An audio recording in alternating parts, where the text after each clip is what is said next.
గుంటూరు జిల్లా ఆచార్య నాగార్జున యూనివర్సిటీలో ఉద్రిక్తత చోటు చేసుకుంది. కలుషిత ఆహారం వడ్డిస్తున్నారంటూ రాత్రి విద్యార్థినులు ధర్నాకు దిగారు. సాంబార్లో కప్ప పడిందని, పిల్లలు తింటున్న పెరుగును వడ్డిస్తున్నారంటూ ఆందోళన చేపట్టారు. దానిపై వార్డెన్కు సమాచారం ఇచ్చినా పట్టించుకోవడం లేదంటూ హాస్టల్ భవనం ఎదుట బైఠాయించారు. ఈగలు, బొద్దింకలు, దోమలతో కలుషితమవుతోందని ఆవేదన వ్యక్తం చేస్తున్నారు. సమస్యలు పట్టించుకొని వార్డెన్ను సస్పెండ్ చేయాలంటూ నినాదాలు చేశారు విద్యార్థినులు. దీంతో రంగంలో దిగిన పోలీసులు విద్యార్థినులతో మాట్లాడి ఆందోళనను విరమింపజేశారు.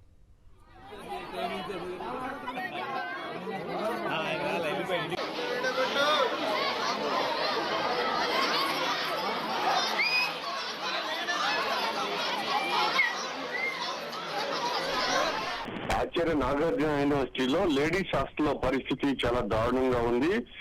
దాదాపు నెల రోజుల నుంచి విద్యార్థులంతా లేడీస్ హాస్టల్లో ఆహారం బాగోట్లేదు, మాకు ఈ ఫుడ్ పెడుతున్న ఫుడ్ లో కీటకాలు పడుతూ ఉంటాయని ఇప్పటికే పలుమార్లు ప్రిన్సిపల్ దృష్టికి అలానే వీసీ దృష్టికి తీసుకువెళ్లారు. కానీ వాళ్ళు ఏం పట్టించుకున్న పాపాన్ని కూడా పోలేదు. మొన్న సాంబార్ లో కాల్జేరు వచ్చింది. కాల్జేరు వచ్చినా కూడా ఫిర్యాదు విద్యార్థులంతా వీసీకి అలానే సంబంధిత అధికారులకు ఫిర్యాదు చేశారు, అయినా పట్టించుకోలేదు. నిన్న మధ్యాహ్నం భోజనానికి సంబంధించి సాంబార్ లో కప్ప వచ్చినట్టు కూడా విద్యార్థులు గుర్తించారు. దాంతో లేడీస్ హాస్టల్లో విద్యార్థులు ఎవరు భోజనం చేయలేదు. భోజనం చేయకుండానే క్లాసులకు అటెండ్ అయిన పరిస్థితి. నిన్న సాయంత్రం వెళ్లేసరికి పెరుగుని పిల్లి తింటూ ఉంటుంది.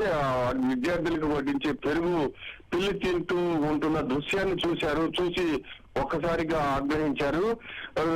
ఇప్పటికే పలుమార్లు మేము వీసీకి ఫిర్యాదు చేశాము, ప్రిన్సిపల్ కి, వార్డెన్ కి అనేక సార్లు ఫిర్యాదు చేసినా ఏం పట్టించుకోవట్లేదు. ఇప్పుడు మధ్యాహ్నం కప్ప సాంబార్ లో వచ్చింది. ఇప్పుడు సాక్షాత్తు పిల్లే పెరుగును తింటుంది. అది మాకు వడ్డించే పెరుగు. ఎంత నిర్లక్ష్యంగా వ్యవహరిస్తున్నారంటూ విద్యార్థినులు ఒక్కసారిగా రోడ్డెక్కి ఆందోళన చేశారు. దాదాపు 3 గంటల పాటు ఆందోళన కొనసాగింది. పోలీసులు కూడా రంగంలో దిగారు.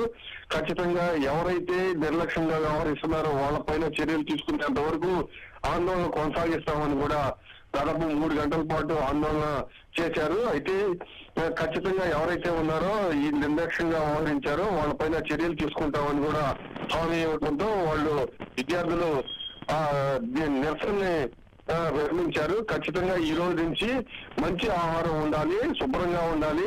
ఈసారి కనుక కప్ప గాని లేకపోతే ఇట్లాంటివి కనుక వస్తే చూస్తూ ఊరుకోము. ఖచ్చితంగా పెద్ద ఎత్తున ఆందోళన చేస్తామని కూడా హెచ్చరికలు జారీ చేశారు విద్యార్థులు.